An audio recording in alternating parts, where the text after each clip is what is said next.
Selamat pagi Pak Esa. Yes. Ini sambil menunggu yang lain untuk bergabung, saya izin mau dulu supaya yang datang tepat waktu merasa dihargai. Izin Dr. Zara, saya akan mulai. Oke. Terima kasih teman-teman, selamat pagi. Assalamualaikum warahmatullahi wabarakatuh. Salam sejahtera untuk kita semua.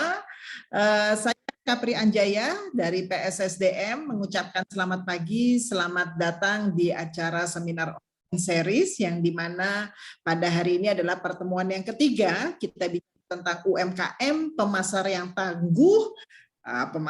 tangguh, penjualan dan memperluas networking. Kali ini kita akan bersama dengan Dr. Zahara Teroni, seorang ahli yang hebat sekali. Oke, kita akan bicara tentang SDM tepat, UMKM kuat, dan ini adalah seri yang ketiga. Dengan dukungan Jam Krindo, kita membuat webinar ini supaya teman-teman yang hadir pada hari Sabtu pagi untuk terus mau belajar bisa menambah wawasannya, dan juga nanti di akhir sesi kita bisa tanya jawab. Nah, untuk mengenal lebih jauh siapa itu PSSDM, saya akan coba menjelaskan sedikit. PSSDM pendirinya adalah Dr. Fahmi Idris, ada Profesor Dr. Mahmudin Yasin, Profesor Dr. Bejo Suyanto, dan almarhum Profesor Dr.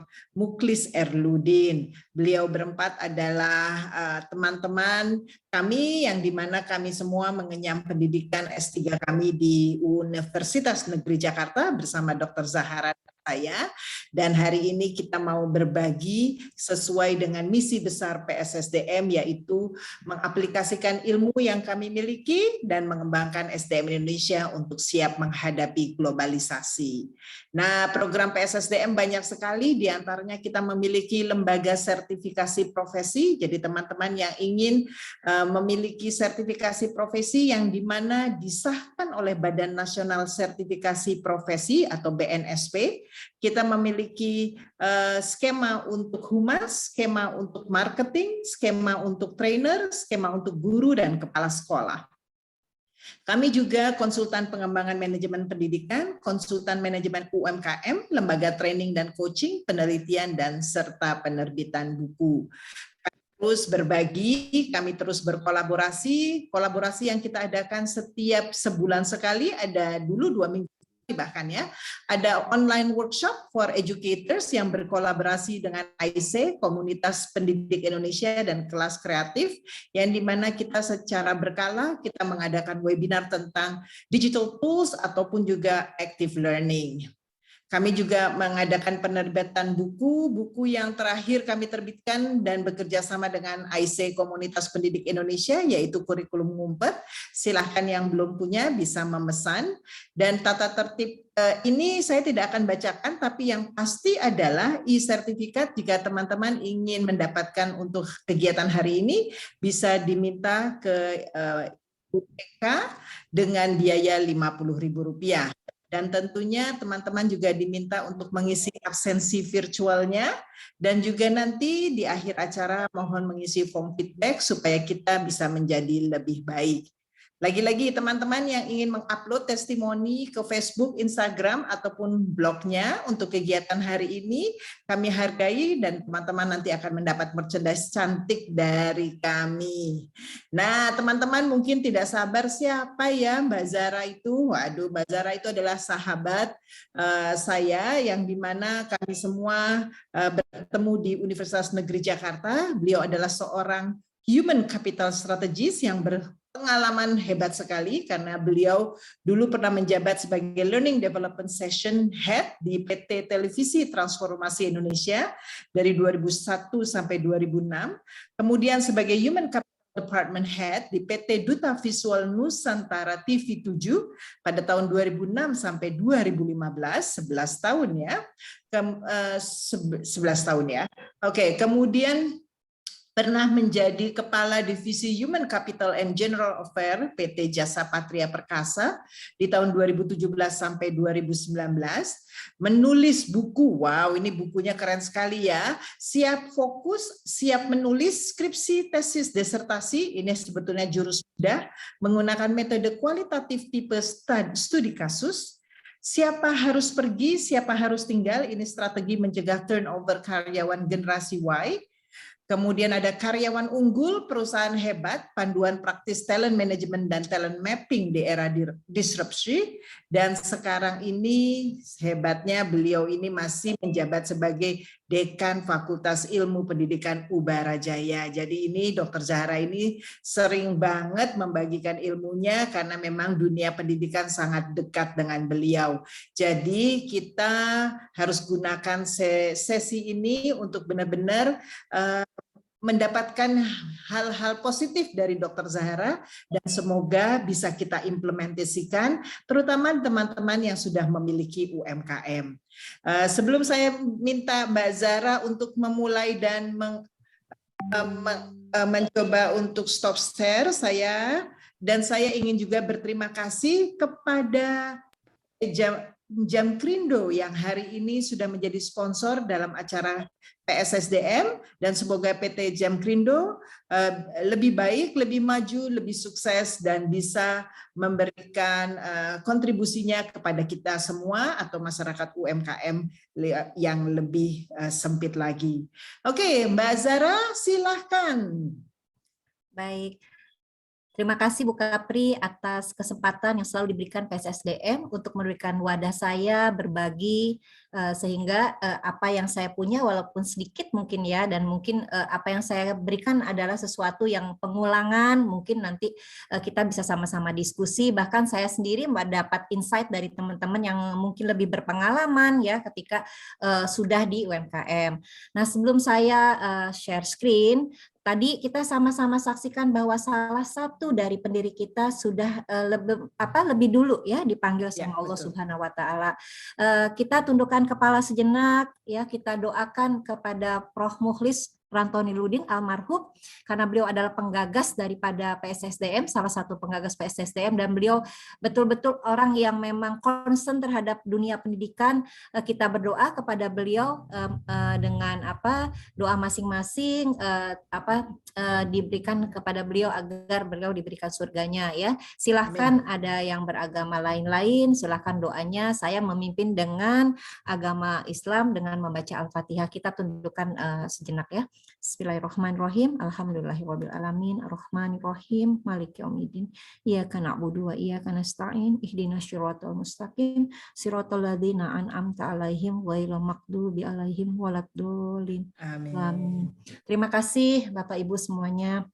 Saya akan mencoba untuk share screen hari ini. Kebetulan saya membawakan salah satu tema terkait dengan SDM. Ya, nah tentunya Bapak Ibu teman-teman semua, kemarin kita sudah mengikuti serangkaian sharing terkait bagaimana kita memiliki UMKM yang hebat. Dimulai Pak Paul, kemudian Pak Tri, ya sungguh luar biasa, beliau memberikan banyak sekali insight kepada kita bagaimana kita mempersiapkan segala sesuatu yang berurusan dengan bisnis. Ya, kali ini saya lebih fokus kepada SDM-nya tentunya. Ya, nah Bapak Ibu sekalian, teman-teman semuanya, ya biasanya kita kalau untuk memulai kita tuh takut gitu ya. Takut karena apa? Nunggu, aduh saya harus bisa nih perfeksionis, saya harus sempurna punya ilmu, saya harus memiliki banyak hal yang terkait agar saya mampu misalnya ya melakukan segala sesuatu dengan kesiapan yang prima. Padahal ya banyak orang juga memang jatuh bangun, kemudian trial dan error. Meskipun ya trial errornya jangan terlalu banyak ya. Dengan adanya trial error tapi sudah dipersiapkan sebaik mungkin. Nah, ini ada Zig Ziglar mengingatkan kita semua, kamu tidak perlu menjadi luar biasa untuk memulai, tapi kamu harus memulai untuk menjadi luar biasa. Ya, jadi dalam kesempatan apapun, hal apapun gitu ya, kalau kita memang sudah berniat menjadi sesuatu, menjadi seseorang yang luar biasa, ya tanpa harus menunggu lama, ya dimulai. Tentunya kita terus harus belajar. Jadi kalau dari kata ini berarti kita dengan kata lain tidak perlu menunggu hebat untuk melakukan sesuatu. Kenapa saya suka dengan kalimat dari Zig Ziglar? Karena itu moto saya dari dulu. Jadi kalau Zig Ziglar bilang, kamu tidak perlu menjadi luar biasa untuk memulai, tapi kamu harus memulai untuk menjadi luar biasa. Saya memilih kata lain dengan kata lain, tidak perlu menunggu hebat untuk memulai sesuatu. Ya. Baik, Bapak Ibu, satu lagi untuk kita memulai sama-sama agar kita punya motivasi yang sama. Ya, John Rockefeller bilang begini, saya selalu mencoba untuk mengubah kesulitan menjadi kesempatan. Ya, tentunya kita sama-sama tahu kalau kita melakukan segala sesuatu, kadang-kadang kita capek, kadang-kadang kok ini nggak berhasil ya. Nah, jadi rubahlah pandangan kesulitan itu menjadi sebuah kesempatan. Baik, Bapak Ibu semua, saya akan mencoba untuk memulai terkait dengan diskusi hari ini. Ya, ini ada 4 dari angle yang saya akan ambil terkait persiapan UMKM, kegagalan UMKM, SDM tepat dalam berbisnis, dan kemudian mengelola SDM. Nah, untuk yang 2 di awal, tentunya kemarin kita sudah dengar Pak Paul, Pak Tri ya menyampaikan bahwa banyak sekali ketika kita mau berusaha ya hal-hal yang perlu dipersiapkan. Pertama, kita katanya harus menyiapkan konsep bisnisnya. Ya, ini berkali nih Pak Paul udah nyampein konsep bisnis kita apa sih? Ya, saya sedikit mengulang. Ya, apakah betul-betul apa yang kita hadirkan ya sudah memang sesuai dengan kebutuhan pasar. Masih ingat ya teman-teman semua, Bapak Ibu, ini di 1 bulan yang lalu dimulai dari Pak Paul. Nah, kemudian juga kalau kita sudah paham dan kita tahu ini memang dibutuhkan oleh pasar, tentunya otomatis kita mengetahui dari target konsumennya. Konsumennya bapak-bapak, ibu-ibu, umur berapa, anak-anak, ya. Terus kemudian range gajinya, range pendapatan mereka seperti apa? Apakah ini seasonal gitu ya, insidental, produk-produk yang diperlukan. Nah, itu semua tentunya ini sudah harus dipikirkan oleh siapa saja yang akan memulai bisnis, ya. Konsep bisnisnya jelas, kemudian target konsumennya jelas, kenapa kita milih misalnya kalau gamis ya pasti produknya untuk ibu-ibu. Gamis juga ada model-model tertentu, kalau orang tua tentunya dengan warna, bahan dan lain-lain. Terutama juga untuk yang penghasilannya berapa. Jadi banyak sekali yang sudah disampaikan. Nah, ini salah satu juga narasumber Pak Esa ya. Pak Esa juga sering menyampaikan hal-hal terkait dengan marketing. Jadi ini adalah pengulangan supaya kenapa? Kalau kita melihat dari 5 ini ya, 5 dari bagaimana kita juga harus memperhatikan kepuasan konsumen. Warren Buffett bilang, kalau seorang bisnismen yang betul-betul seorang bisnis ya, bangun tidur dia mikirin customernya, ya kan? Ngelamun dia mikirin customernya, ya. Kemudian mau tidur mikir customernya juga. Karena apa? Everything buat customer. Ya, bagaimana dia benar-benar memikirkan customer itu happy. Ya, sesuai apa yang dia beli harga segitu dia dapat sesuai dengan harganya. Ya. Jadi kalau kita bisnis belum memikirkan kepuasan konsumen, ya nggak bermimpi gimana ya cara konsumen saya puas gitu loh. Itu berarti kita belum, memang masih separuh-separuh gitu ya, mau bisnis tapi nanggung. Ya. Kemudian juga 4 nih terkait dengan perhitungan keuangan. Ya, kira-kira modal untuk pemula atau modal udah kita mulai maju atau mulai ke next-nya, apakah kita sudah memikirkan bagaimana dengan keuangan. ya, modal awal dan lain-lain untuk operasional. Nah, satu lagi adalah keunikan produk, ya, bahwa kalau kita main itu dengan produk yang sama, ya, nah apa yang berbeda? Nah, itu tadi kenapa Warren Buffett bilang, pikirkan betul-betul apa yang diinginkan oleh customer dari semua sisi. Apalagi zaman sekarang gitu ya. Udah nggak bisa kita ada 10 yang diingini, kita hanya mikir 4. Sedangkan orang lain udah 10-10-nya, bahkan ngeluarin bonus misalnya. Ya.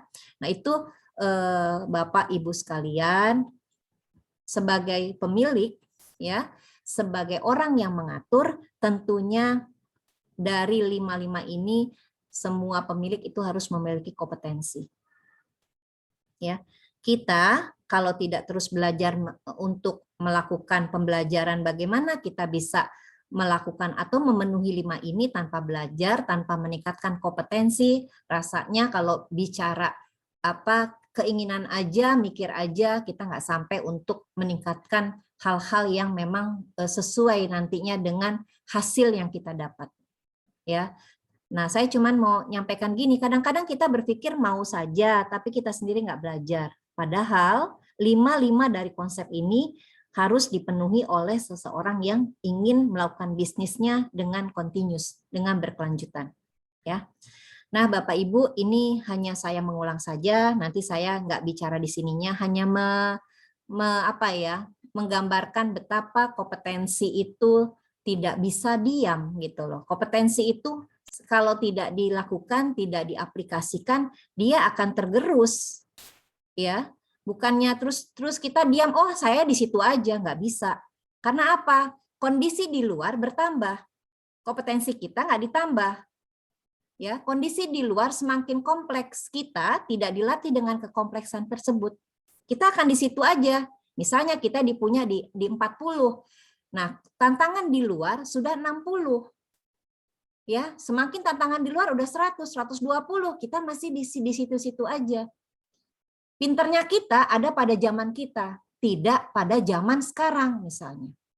Ya, jadi tidak akan mungkin seseorang itu tidak meningkatkan kompetensinya. Ya. Nah, ini hanya sekedar gambaran Bapak Ibu apa yang sudah dipelajari kemarin. Bapak Ibu mungkin sudah mengikuti PSSDM berkali-kali, ada Pak Esa yang memberikan, ada Pak Paul, ada Pak Tri, ya, ada Bapak dan Ibu yang lainnya. Baik, ini refreshing Bapak Ibu. Saya mau menyampaikan ini juga. Nah, ini kegagalan. Nah, ini dari penelitian Bapak Ibu, ya. Penelitian menyampaikan bahwa, ya, kegagalan-kegagalan itu dari mana ya gitu.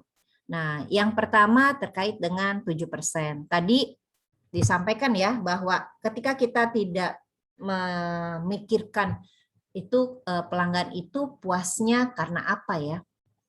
Nah, itu menyumbang 7%. Jadi kalau kita hal yang lain sudah dipenuhi tapi kita memiliki tidak memenuhi itu juga tidak menyempurnakan bisnis kita, ya.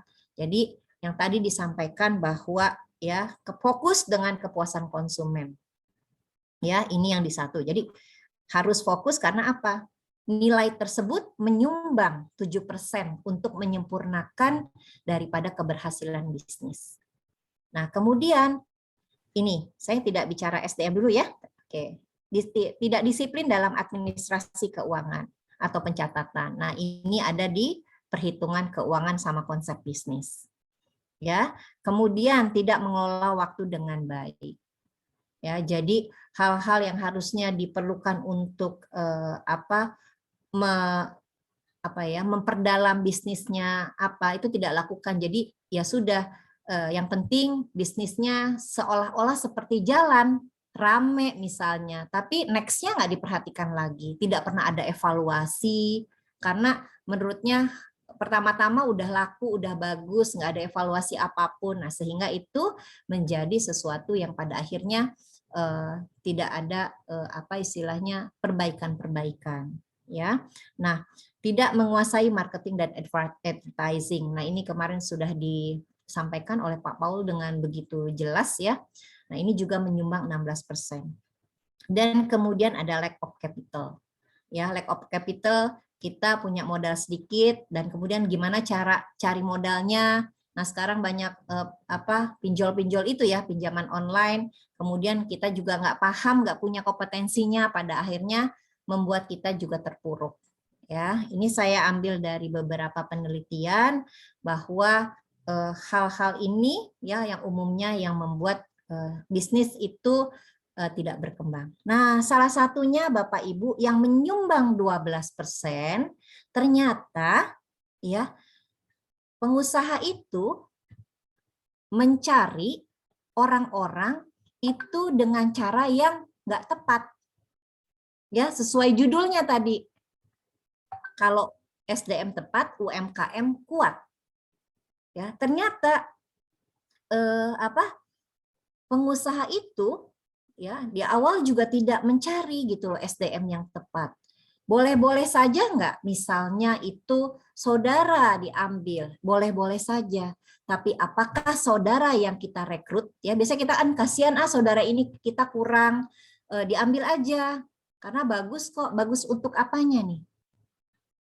Ya sesuai nggak dengan istilahnya meskipun perusahaan kita mulai dari kecil, tapi kan kita punya tujuan, punya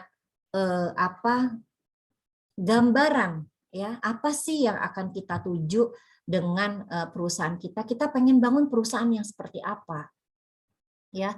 Maukah di situnya ada budaya kekeluargaan? Apakah budaya kekeluargaan plus orientasi uang?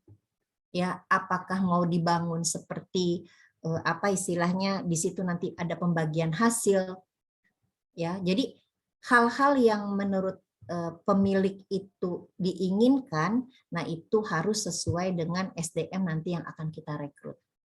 Kesalahan memilih teman, ini asik nih teman, tapi nggak asik buat kerja. Mungkin teman kita asik buat sebagai teman kongko-kongko, ya, kasihan, pokoknya ini jalan dulu aja lah, nanti kan ini kan baru baru merintis, ya. Jadi siapa aja yang penting bantu-bantu dulu, ya.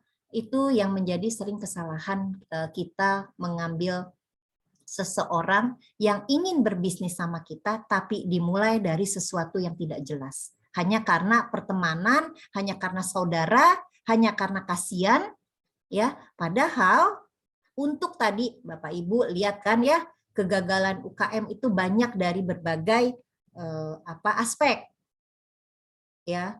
Nah, aspek-aspek tersebut menginginkan orang-orang yang mendorong kita sama-sama untuk maju. Kalau orang-orang tersebut tidak merupakan bukan pilihan untuk bermaju bersama, bayangkan kita habis waktunya untuk mengurusi orang-orang, bukan mengurusi bisnis yang akan kita jalankan. Ya, harusnya kita punya ide, ini bikin apa lagi nih, kemasannya diapain ya, ini mau besok strategi marketingnya gimana ya, atau dapat 3 kue, dapat 1 kue kecil. Ya, kita harusnya ada sibuk hal-hal yang seperti itu. Ya, kita mau pinjem di mana nih? Jangan sampai kita minjem tapi ternyata banyak operasionalnya. Kita nggak mikirin lagi efisien apa efektif, yang kita pikirin pusing ya. Ini orang yang kita kerja sama kita nih bikin kesel. Habis waktu kita untuk memikirkan orang-orang yang nggak tepat. Ya, seharian kita kesel, pada akhirnya emosi kita tergerus. Jadi kita sampai mau memikirkan hal-hal yang untuk customer, jadi bukan memikirkan hal yang buat customer, tapi lebih kepada memikirkan orang-orang yang ada yang bekerja sama kita, tapi tidak memiliki visi atau misi yang sama. Ya, terus gini kan pertanyaannya, biarin kok masih sedikit ini, baru permulaan kok. Ya, nanti aja kalau udah besar baru kita susun kayak begitu. Nggak bisa Bapak Ibu. Habis waktu kita untuk yang seperti itu. Ya. Nah, coba kita lihat ya. Nah, saya akan mengambil dari Good to Great Jim Collins. Jim Collins ini sebagai salah satu ekonom dan dia salah satu pakar leadership, juga pakar daripada manajemen SDM. Ya. kalau kita mau berbisnis, ya, beliau menyampaikan nih, ahli ini menyampaikan, mula-mula kan Anda berpikir bisnisnya sendiri, tapi setelah itu banyak orang yang akan ada di situ. Ya. Nah, kegagalan daripada bisnis tadi adalah kita tidak bisa bekerja sama dengan orang yang ada di dalamnya. Nah, kesalahannya apa di mana? Di rekrutmen. Dan itu kegagalan yang sering dilakukan oleh pembisnis. 65% menurut penelitian ya, gagal tumbuhnya perusahaan karena permasalahan tim. Balik-baliknya dari mana permasalahan tim? Ya dari rekrutmen. Karena apa? Kita nggak punya drive yang sama, kita nggak punya value yang sama, kita nggak punya apa pemikiran maju bersama, terus memiliki konsep dan karakter yang sama. Ya, kalau kekurangan kompetensi teknis, kita bisa sama-sama belajar. Tapi drive untuk kolaborasi, ya kolaborasi itu bukan kerja sama-sama, Bapak Ibu, bantu sama-sama begitu aja, bukan. Nanti kita akan lihat di 2 slide ini setelah ini, ya. Makanya salah satu ini saya suka dengan Alisa Maharani dan banyak konsep-konsep lainnya menyampaikan bahwa kegagalan permasalahan itu 65% ya untuk usaha apapun itu karena tim. Tim tadi kenapa? Dari rekrutmen. Salah rekrutmennya. Ya. Apalagi kalau yang startup ya. Bicara startup juga gitu, temennya asik-asik aja udah sama-sama, tapi pada akhirnya gagal gitu karena kalau asik buat temen tapi ternyata kalau buat kerja nggak asik gitu kan. Ya. Nah, kita kalau udah kerja kan beda gitu loh. Ya. Kalau buat teman kita nggak ada masalah, ketika kita harus cepat, nggak bisa menunda persoalan-persoalan, nih teman kita santai-santai, kita kan kesel ya. Gimana sih udah tahu nih harus cepat gitu loh, tapi ini kok santai-santai aja, ini kan buat customer nggak bisa nunggu. Apa decision making yang harus disampaikan kepada customer? Ya kalau yang satu temennya bilang, ya udah santai aja, yang penting gue lakuin, santai aja, ya kan nggak bisa begitu gitu. Ya kemudian cara-cara juga pelayanan. Ya kalau kita di bisnis, kita sama-sama nggak punya jiwa untuk helpful, nggak punya jiwa untuk customer orientation. Kita nggak mungkin jadi orang bisnis. Dan kesalahannya itu tadi di rekrutmen. Kita tidak pernah berpikir, nih orang yang penting gajinya murah-murah oke lah gitu. Tapi nggak punya jiwa service oriented. Apakah mungkin ketika kita melayani orang, kita nggak happy? Ya, orang yang punya jiwa service oriented ya meskipun capek, meskipun kemudian banyak masalah dan apapun, kalau jiwanya memang jiwa pelayan ya, bukan pelayan dalam arti harus jadi pelayan gitu, bukan itu, tapi memang jiwa yang senang berinteraksi dengan orang dan dia memiliki kompetensi yang bagus dalam hal dia memiliki persoalan yang betul-betul lagi stres dan lain pun, dia akan tetap menjadi seseorang yang karakter customer oriented-nya tuh ada. Karena apa? Dia punya nilai bahwa saya ketika berurusan sama orang lain, apalagi orang itu customer kita, saya nggak bakalan lebih dulu memperlihatkan persoalan saya. Itu bukan saya banget. Nah, bagaimana orang atau pemilik itu memiliki orang-orang yang seperti itu.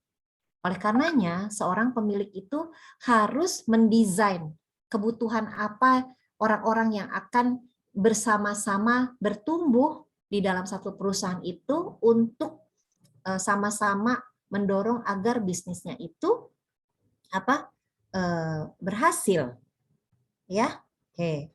Nah, jadi saya sampaikan ya, saya ulang bahwa kegagalan bisnis itu karena pemilik ya merekrut orang-orang yang tidak memiliki keinginan melakukan kolaborasi bersinergi untuk meningkatkan kinerja organisasinya atau kinerja UMKM atau kinerja lembaga atau kinerja lainnya. Ya. Nah, kenapa seperti itu? Ya, saya akan lompat Bapak Ibu. Nah, orang, ya, orang-orang yang ingin bekerja sama-sama kita itu tentunya tadi kita rekrut, ya, kita seleksi, ya. Nah, sebelum saya berbicara tentang rekrutmen dan seleksi, mungkin Bapak Ibu di sini bukan dari background-nya SDM, sehingga bingung apa sih bedanya rekrutmen dan seleksi, ya. Rekrutmen adalah bagaimana kita, ya, memiliki satu cara kegiatan untuk mengattract orang-orang agar orang itu mau bekerja di tempat kita, ya. Jadi sama dengan marketing juga pada awalnya. Misal saya membuka UMKM, ya, kemudian saya perlu orang-orang yang sesuai, yang saya sudah desain bahwa orang-orang yang akan bekerja di tempat saya adalah satu orang yang cukup fleksibel misalnya. Orang yang punya kolaborasi yang tinggi, orang yang punya karakter customer orientation misalnya. Ya, itu 3 hal yang saya perlu misalnya. Di antara yang dasar, ya. Kita tidak akan melupakan satu integritas, itu udah kudu, ya. Asumsinya kita sudah tahu punya satu value integritas, kita punya value responsibilitas, ya. Lainnya harus ada kolaborasi, customer orientation misalnya, ya, atau flexibility misalnya. Nah, salah satu yang saya highlight, yang lain saya nggak terlalu highlight pada kesempatan ini adalah kolaborasi atau kerjasama. Kenapa? Tadi bisa disampaikan ya di slide yang awal, nah ini ya, bahwa startup, UMKM, bisnis-bisnis lainnya itu gagal karena apa? Permasalahannya dengan tim. Ya. Nah, jadi orang-orang yang nantinya akan bekerja sama-sama kita itu kita seleksi setelah kita melakukan rekrutmen. Rekrutmen apa? Cara kita sebagai pemilik, sekaligus mungkin kita sebagai pengelola sumber daya manusia, bagaimana kita woro-woro keluar lewat medsos, misalnya pakai WA, pakai flyering di Instagram, ya, di Twitter misalnya, di LinkedIn dan lain-lainnya ya, lewat medsos. Kita mencoba untuk menyampaikan tempat kuliner baru buka nih gitu ya, misalnya memerlukan orang yang istilahnya punya karakter yang seperti ini gitu kan. Biasanya kita menjual perusahaan kita. Emang sih perusahaan gue baru buka gitu kan ya, tapi percaya deh kali ini kalian nggak bakalan nyesel. Misalnya kalian menjadi salah satu tim kita untuk bertumbuh bersama, belajar bersama, dan berbisnis bersama untuk mendapatkan misalnya bertumbuh bersama untuk memiliki bisnis-bisnis yang ribuan bisnis akan hadir gitu kan, misalnya seperti itu. Nah, tentunya kita mendesain sesuatu itu berangkat dari kita sebagai pemilik ini udah membuat rencana besar. Ya, nah lewat rekrutmen tadi orang-orang berpikir ini kayaknya gue banget nih, ini pas nih sama nilai saya nih misalnya, sehingga orang tersebut mulai mengirim CV. Ya, orang-orang yang banyak, semakin orang-orang banyak yang mengirim CV, dia percaya akan jualan dari si pemilik atau owner atau pengelola sumber daya manusia. Bahwanya keren banget nih, woro-woronya gitu ya. Nah, mulailah dari CV-CV itu kan ada seleksi ya. Kemudian dari 1000 misalnya kita seleksi, atau dari 50 kita seleksi. Ini yang pas, ini yang enggak. Nah, mulailah ketika seleksi, kita biasanya melakukan psikotes sederhana misalnya, atau kita wawancara cukup ya. Nah, tapi kita wawancara itu sudah mempersiapkan desain daripada apa Bapak Ibu? Desain daripada tadi nilai-nilai apa, orangnya seperti apa, kompetensinya mungkin ada yang harus memang udah di tahap yang kita memang tentukan, atau kurang-kurang dikit nggak apa-apa, tapi value-nya ya harus sudah didesain. Salah satunya misalnya kita sudah mendesain terkait dengan bagaimana orang yang akan bergabung sama kita memiliki tadi kompetensi kerjasama atau kompetensi kolaborasi atau yang sekarang lebih keren kompetensi sinergitas. Ya, syaratnya apa? Orang tersebut harus memahami bersama visi misi perusahaan. Bagaimana caranya kita tahu orang itu memahami bersama visi misi perusahaan? Kita akan merancang pertanyaan-pertanyaan ya dengan pertanyaan-pertanyaan yang orang tersebut tidak tahu kalau hal itu lagi diuji terkait orang ini pantas nggak ya bersama kami gitu, bersama kita gitu ya di perusahaan kita. Kemudian kita pengen tahu orang tersebut biasanya menghargai pendapat orang dengan baik nggak ya? Kita bisa tanya misalnya, pernah nggak sih coba ceritakan, pernah nggak di dalam satu peristiwa kamu itu tidak berbeda pendapat? Ceritain dong. Terus berbeda pendapatnya yang paling menurut kamu ngeselin, apa yang kamu lakukan? Ya, jadi banyak hal yang di awal kita perlu persiapkan. Emang capek gini, nyari orang aja, mau tahu orang aja sampai begitu. Ya memang begini. Nggak bisa asal-asalan. Oh ini asik nih, masuk aja, nggak bisa. Ya, karena orang-orang yang akan bergabung sama kita akan menjadi partner. Ya, jadi ada serangkaian desain yang memang harus kita persiapkan sebelum orang-orang itu gabung dengan kita. Ya. Apalagi nih bisnis gitu loh, uangnya udah minjem lagi, ya tentunya kita nggak mau. Itu yang biasanya menjadi lemah bagi orang-orang pemula, bagaimana memulai bisnis, ya asumsinya udah oke, tapi ya keuangan oke, yang lain oke, tapi dia nggak paham bagaimana mencari orang-orang yang tepat untuk bersama-sama tumbuh, bersama-sama kalau zaman sekarang tuh namanya apa? Human experience. Ya, sebagai orang yang kerja, dia ingin mendapatkan perbedaan. Gue dapat apa sih di sini? Gue dari nol terus setahun ini dapat apa? Pintar nggak sih saya? Dapat ilmu nggak sih saya? Jangan-jangan ya saya ilmunya gini-gini doang gitu. Ya, kenapa dia harus bertumbuh? Karena yang dilayani adalah manusia. Ya, nah si customer aja nanya, saya experience-nya apa nih belanja di sini nih? Pengalaman apa yang saya dapat? Karena ujung-ujungnya motivasi keterikatan itu didapat karena experience seseorang itu pas banget sama kebutuhannya. Ya, kalau belanja di sana udah gua nggak perlu nyiapin mana kembaliannya. Punya 100-an, punya 500-an, Pak.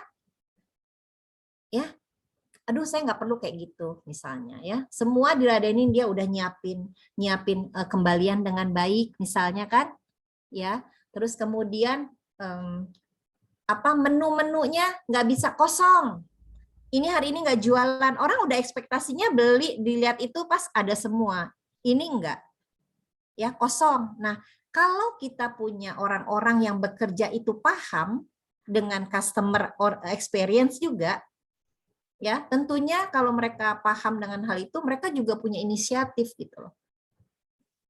Ya, jadi dua-dua harus saling harus saling paham gitu kan.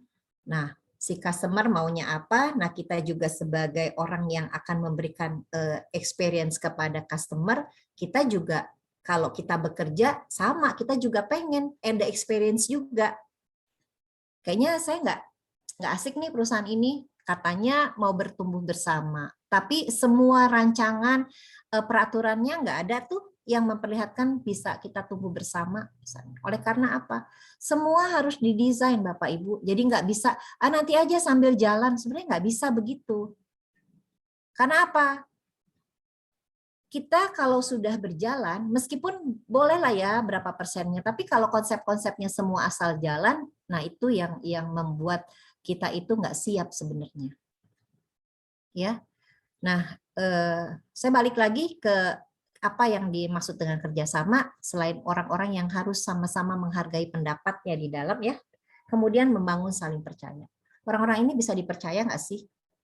Jadi Kalau kata kerjasama itu bukannya ayo kerja sama-sama, bukan. Ya, kita harus punya orang-orang yang bisa menghargai pendapat kita, ya, secara apa? Secara positif. Kemudian bisa saling percaya, ya. Kemudian ada komunikasi yang efektif, ya, saling menghargai kinerja antar anggota, bisa saling tolong menolong, ya, sehingga apa? Saling mendorong orang-orang tersebut, ya, di antara satu tim itu meningkatkan kompetensi secara bersama. Oleh karenanya tadi saya bilang ada human experience juga. Kita sebagai pekerja di situ kita semakin tahu bahwa kita betul-betul bertumbuh. Perusahaan tumbuh, kita juga tumbuh. Ya. Nah, ini saya akan memperlihatkan terkait dengan kompetensi kerjasama. Ya. Kalau kita ngomong kerjasama tadi, kita ada di level mana sih? Ya, kalau kita sebagai owners, sebagai pemilik, atau sebagai orang yang paling tinggi, tentunya kita harus punya level yang paling besar, paling tinggi. Jangan bilang kalau kita GM, kita masih punya di level 1 atau 2 misalnya. Level 1 hanya untuk orang-orang yang baru masuk bekerja. Oleh karenanya, ya pemilik juga harus tahu orang-orang yang baru masuk punya nggak sih paling tidak level 1? Kalau nggak usah diterima, capek kita ngurus ininya, ya ngelatihnya. Ya, Bapak Ibu paham ya sampai di sini ya maksud saya ya.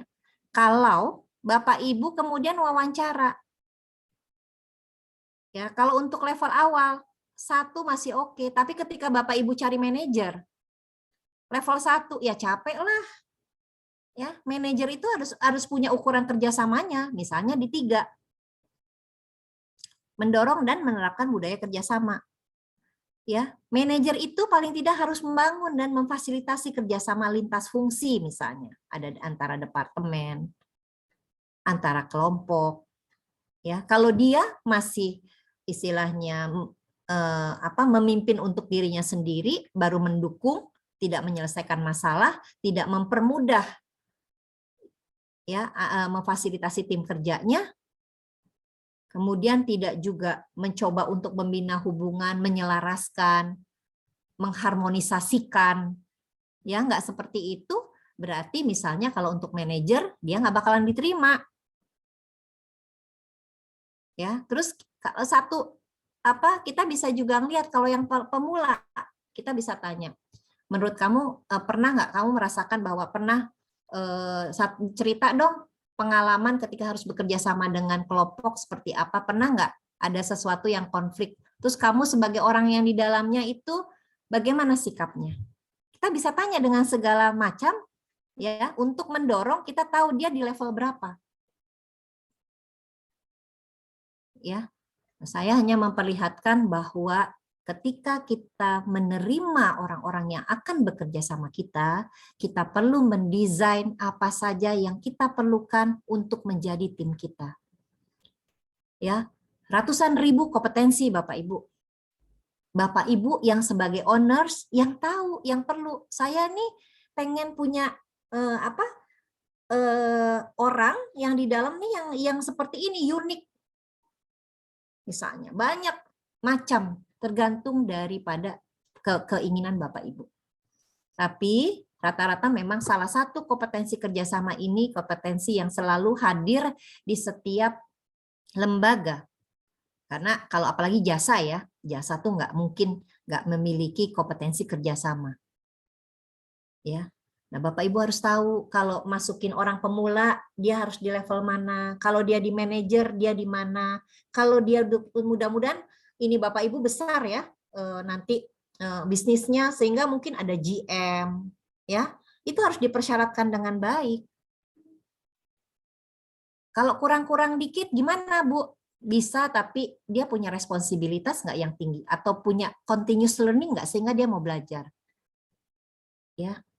Gitu. Jadi kita perlu paham orang ini ada di level mana sehingga kita tahu orang ini juga punya responsibility nggak, sehingga kalau sedikit belum ada di levelnya bisa punya tanggung jawab untuk meningkatkan kompetensi-kompetensi tersebut misalnya. Ya, saya balik ke sini slide ini ya. Nah, tadi adalah dari Jim Collins tentang yang pertama first who then what ya. Jadi pemula kita ada, kemudian kita harus ada tim. Nah, katanya beberapa dari pakar juga termasuk si Alicia bilang bahwa kegagalan di bisnis by startup juga kita nggak punya tim yang bagus sehingga bubar. Ya, oleh karenanya yang tadi saya sampaikan bahwa si owners, pemilik itu harus memiliki desain. Ya, desain kompetensi yang diperlukan untuk kemana we want to go-nya tuh, kemana perusahaan ini mau punya karakter-karakter apa pekerjanya, ya. Nah, ini juga salah satu yang kadang tidak dianggap penting oleh pendiri bisnis, ya. Nah, kalau tadi kompetensi yang saya sampaikan diantaranya kompetensi kerjasama adalah itu salah satu membangun budaya. Jadi kalau kita punya desain bahwa orang kita identitasnya nih sergap nih, cepet tanggap gitu kan, terus senyum, ya selalu senyum, terus terus bisa juga kalau kayak semacam Bapak Ibu mungkin pernah dengar SQ ya, SQ salah satu penerbangan Singapore Airlines tuh, ya. Dia memiliki orang-orang yang punya tingkat customer orientation-nya dengan senyumnya kalau nggak salah angka berapa ya, saya lupa tuh angka 4 atau angka 6 ya. Jadi senyumnya itu udah diukur. Punya identitas itu sehingga budayanya adalah mereka akan karena customer nomor 1 dengan senyum khasnya ketika lewat kita udah tahu itu pasti pramugari dari SQ. Ya, dari kemudian kompetensi yang didesain, cara senyum yang berbeda, orang sudah lewat, oh itu pasti dari Singapore Airlines, bukan dari Garuda, bukan daripada Turki Airlines misalnya.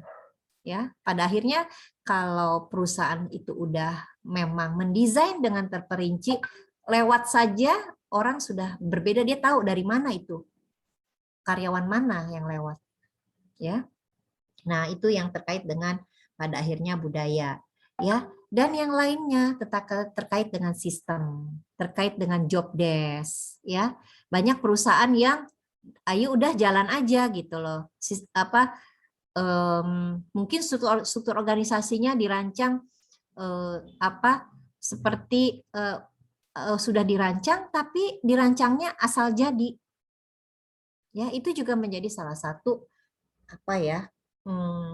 keterlambatan untuk mendeteksi hal-hal yang kita kadang-kadang tidak pikirkan.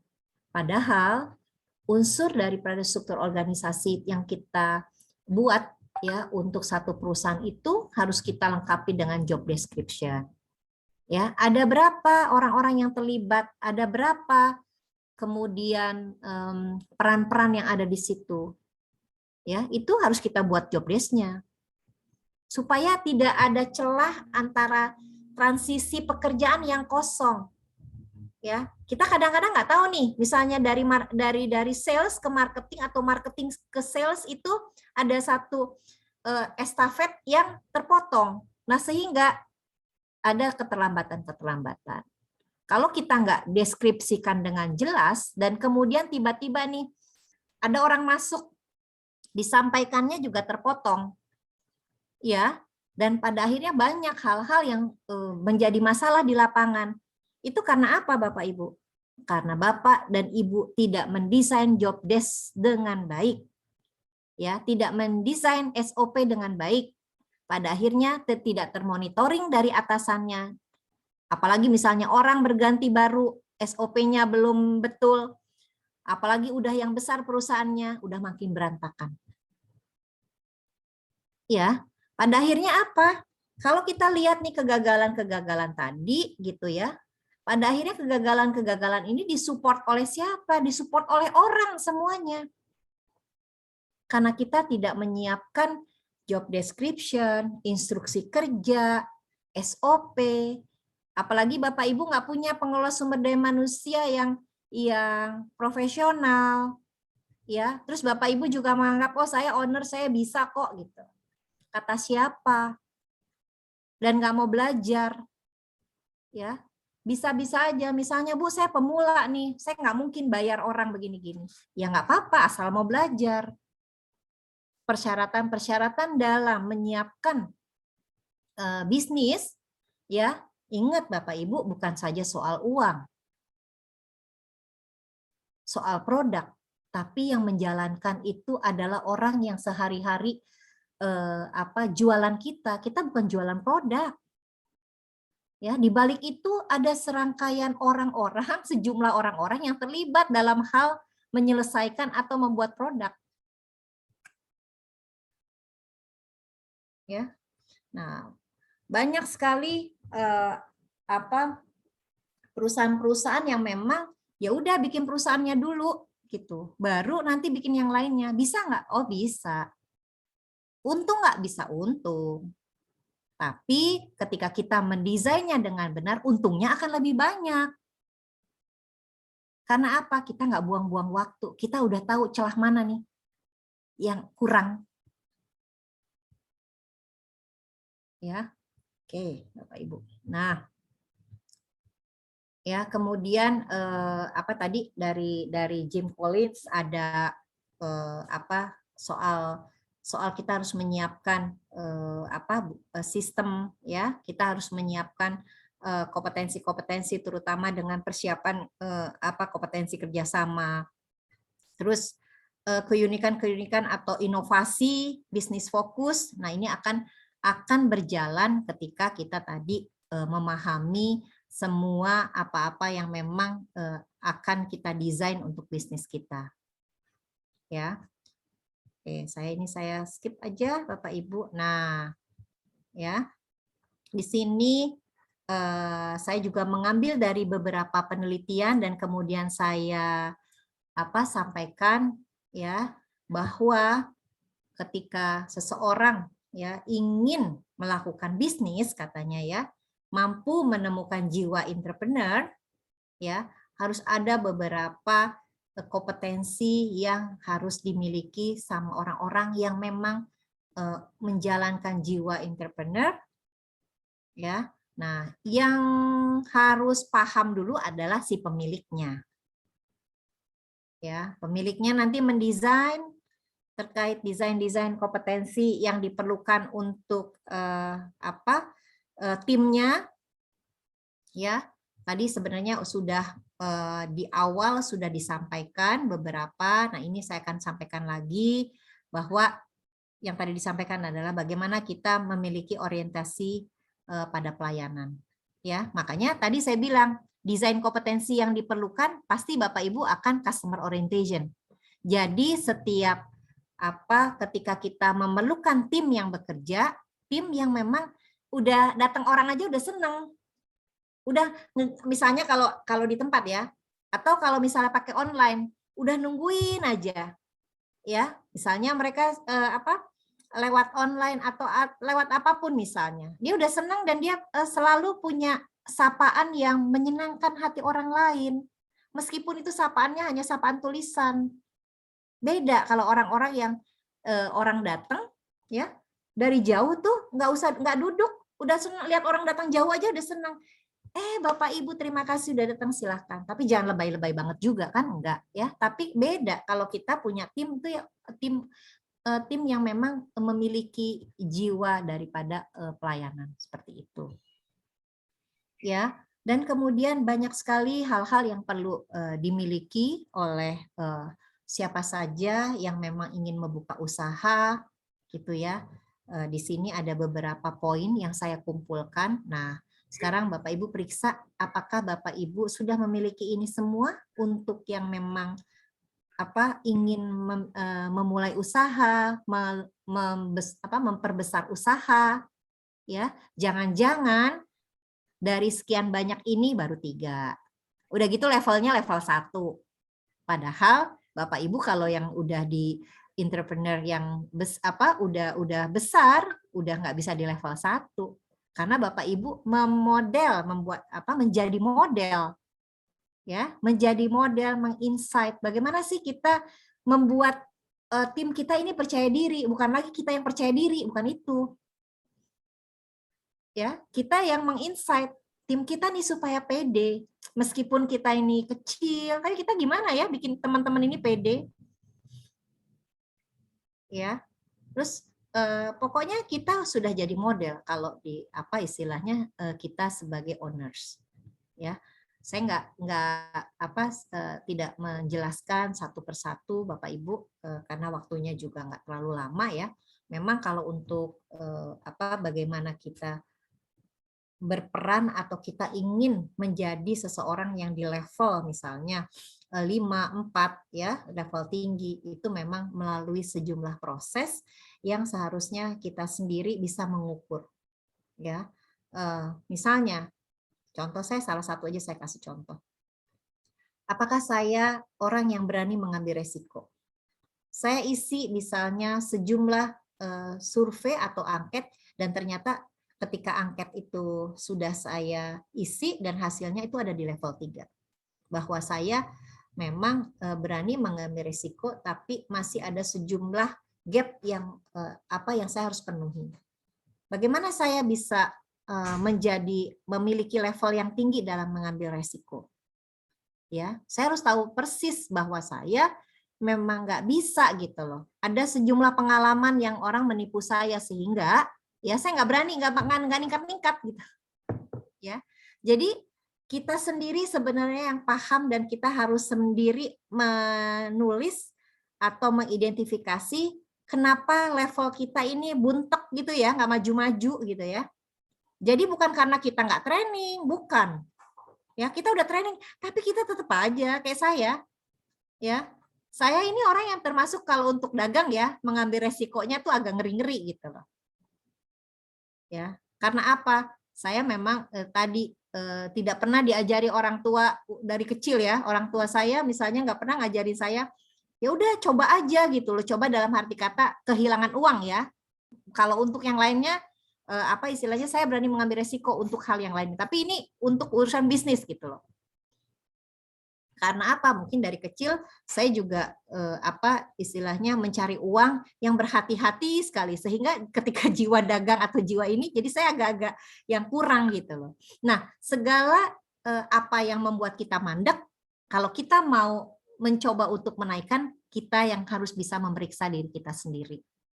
Ya, ini untuk siapapun. Nah, kalau kita paham seperti itu dan kita punya pengolah sumber daya manusia yang paham untuk membuat kompetensi-kompetensi yang nanti dihadirkan untuk pengelolaan sumber daya manusia di situ, pada akhirnya kita bisa menawarkan beberapa solusi kepada tim kita di dalam perusahaan sehingga human experience dari SDM yang kita kelola itu saya percaya bisa bertumbuh.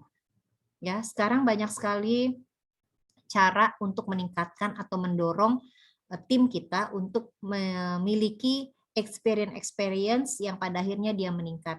Hanya saja si pengelola sumber daya manusia atau owners itu harus tahu persis karena setiap orang itu ada yang memang senang selalu ikut workshop.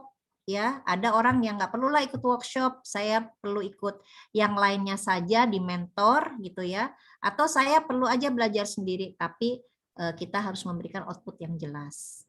Ya, misalnya banyak perusahaan-perusahaan sekarang untuk meningkatkan meningkatkan seseorang daripada timnya, mereka bilang mau diikutkan workshop nggak usah, saya minta duitnya aja, boleh nggak? Boleh, asal misalnya dalam waktu 1 bulan ya output yang dia miliki sama dengan ketika kita misalnya memberikan training atau workshop dengan uang yang seperti itu. Jadi untuk yang sekarang ini bisa lebih caranya bisa lebih light, bisa lebih fleksibel sehingga ketika kita misalnya mendorong tim untuk memiliki atau meningkatkan kompetensi mereka bisa dengan cara-cara yang berbeda namun hasilnya bisa apa istilahnya bisa kita nikmatin juga untuk di organisasi kita. Baik. Nah, ini apa saya sampaikan bahwa tadi ya, ketika kita ingin memiliki orang-orang yang siapa saja sih orang-orang yang kita perlukan, ya. Tentunya tadi kan lewat rekrutmen dan seleksi, ya. Sebelum kita melakukan seleksi dan rekrutmen, tentunya kita harus memiliki peta. Berapa orang yang kita yang harus kita sediakan untuk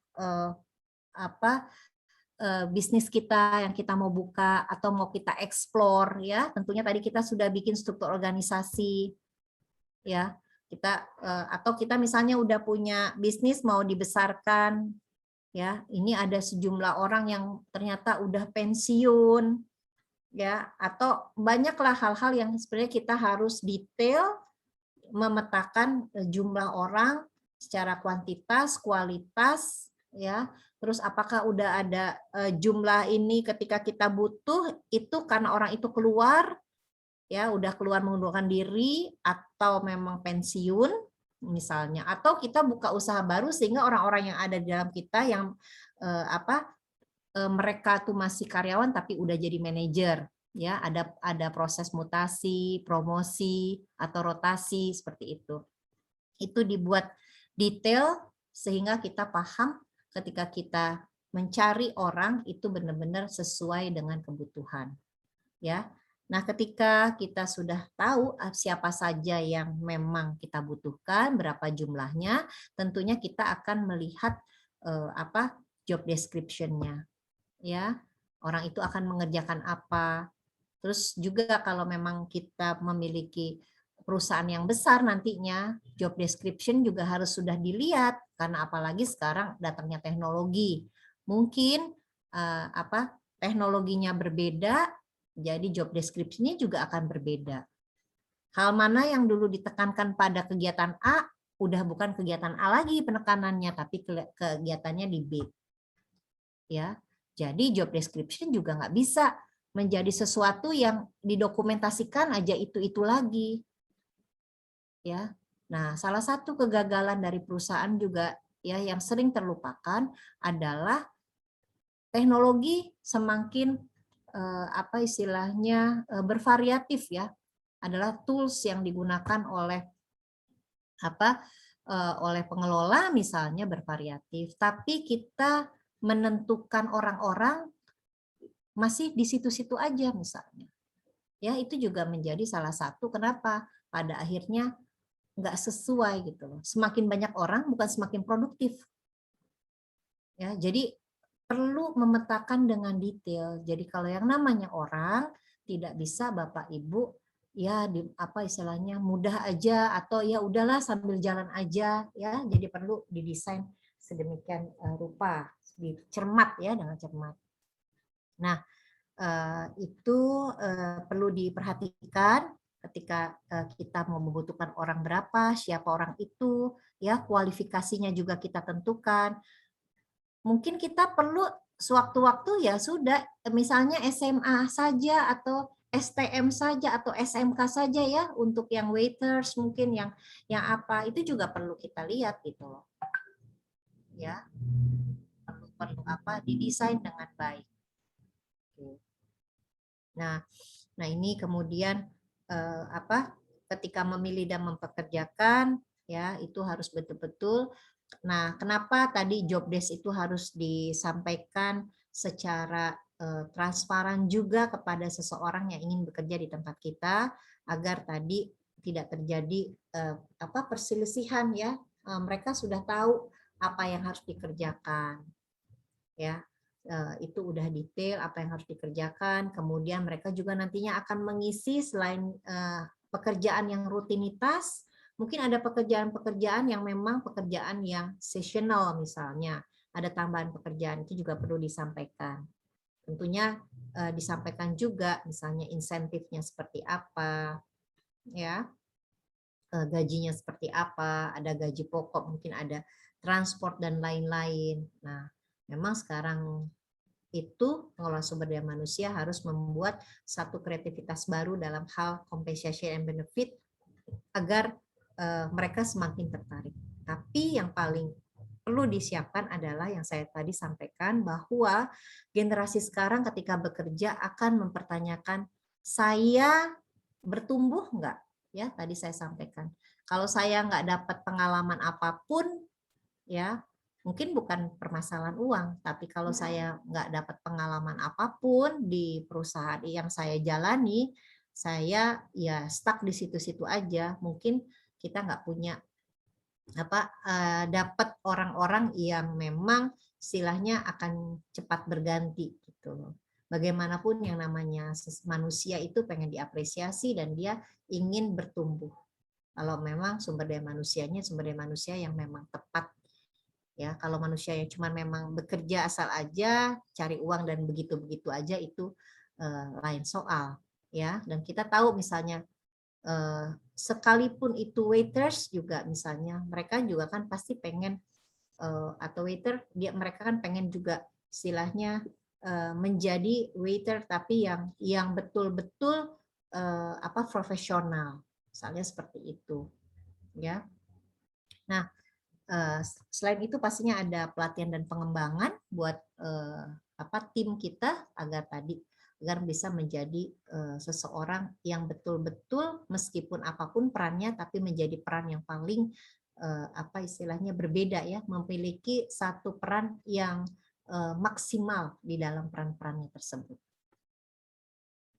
Nah, itu saja dari saya, Bapak Ibu. Kita bisa berdiskusi, Pak siapa Esa, ya, Pak Esa, kita bisa berdiskusi terkait dengan SDM tepat dan UMKM kuat. Di sini ada Pak Paul. Apa kabar Pak Paul? Ya, baik. Halo, Bu. Langsung mungkin saya pandu gitu, Bu Zara. Iya. Ya, jadi di sini sudah ada banyak pertanyaan, beberapa pertanyaan, ya. Memang jelas sekali bahwa yang dijelaskan oleh Bu Zahra ini, kompetensi ini menjadi pedoman atau menjadi acuan bagaimana UMKM bisa bersaing ataupun bisa naik kelas, ya, Bu Zahra. Dan juga bisa istilahnya juga nanti bisa berkolaborasi dengan pihak swasta. Nah, terima kasih banyak nih penjelasannya Bu Zahra. Langsung saja ke pertanyaan pertama, Bu Zahra, bisa, ya? Iya, silakan. Oke. Di sini ada dari Ibu Trias Putri. Ya, izin bertanya. Selain kapasitas itu, saya rasa SDM harus memiliki sense of belonging. Ya, dan apakah untuk pegawai baru, Bu Zahra, selalu harus ada masa probation? Nah, berapa lama sebaiknya nih masa probationnya? Serta salary tentu berbeda. Bagaimana ini kira-kira Bu Zahra menanggapi pertanyaan ini? Baik, satu-satu dulu ya Pak Esa, ya, biar saya nggak lupa. Monggo. Siap. Baik, tadi harus ada sense of belonging. Tentunya setiap tim atau pekerja, ya, itu dituntut untuk punya sense of belonging. Kalau memang tidak memiliki sense of belonging, rasanya semua yang ada, ya, di perusahaannya itu dia tidak berpikir efisien dan efektif gitu, ya, hambur-hambur gitu, ya, nggak ada punya sense of belonging, hambur-hambur dan tidak menjaga nama baik tentunya kalau nggak ada sense of belonging, ya. Jadi itu betul sekali. Oleh karenanya biasanya yang tadi saya bilang sense of belonging itu akan lahir ketika seorang pemilik perusahaan itu mendesain responsibility. Ya, jadi yang tadi saya bilang kompetensi itu banyak sekali, ya, kompetensi banyak ribuan. Oleh karenanya, bagaimana pemilik perusahaan ini ditantang untuk mendesain kompetensi yang sesuai dengan keinginan mereka. Ya, salah satunya sense of belonging. Sense of belonging itu yang tadi saya bilang merupakan salah satu indikator yang terdapat di responsibilitas. Biasanya seperti itu. Ya, kita memilih kompetensi-kompetensi. Nah, indikator-indikator atau sub-sub daripada kompetensi itu juga kita pilih. Nah, ketika kita sudah mendesain daripada atau memilih dan menetapkan, nah kita bikin deh ya itu menjadi nilai yang dianut oleh perusahaan itu dalam hal membangun perusahaan atau SDM-nya unggul. Jadi membuat mereka menjadi satu budaya juga. Jadi misalnya gini, saya mau Anda bergabung di tempat saya. Persyaratannya pastinya integriti nomor 1 dong. Anda juga harus punya responsibilitas terhadap pekerjaan, itu udah wajib ya. Jadi, nah tapi perlu disadari saya pengen Anda juga punya kerjasama yang baik gitu ya misalnya. Oleh karenanya kita harus pandai-pandai bagaimana kita bisa menetapkan orang-orang ini sesuai dengan keinginan atau hal-hal kompetensi yang sudah kita tetapkan. Nah, tadi kita melakukan wawancara atau dengan psikotes ya. Kita tadi bisa menanyakan misalnya selama ini Anda udah pernah bekerja belum? Misalnya belum. Mau tahu dong, yang menurut kamu paling susah atau menurut kamu ada satu kegagalan yang menurut kamu itu susah kali punya tanggung jawab itu dalam kegiatan apa?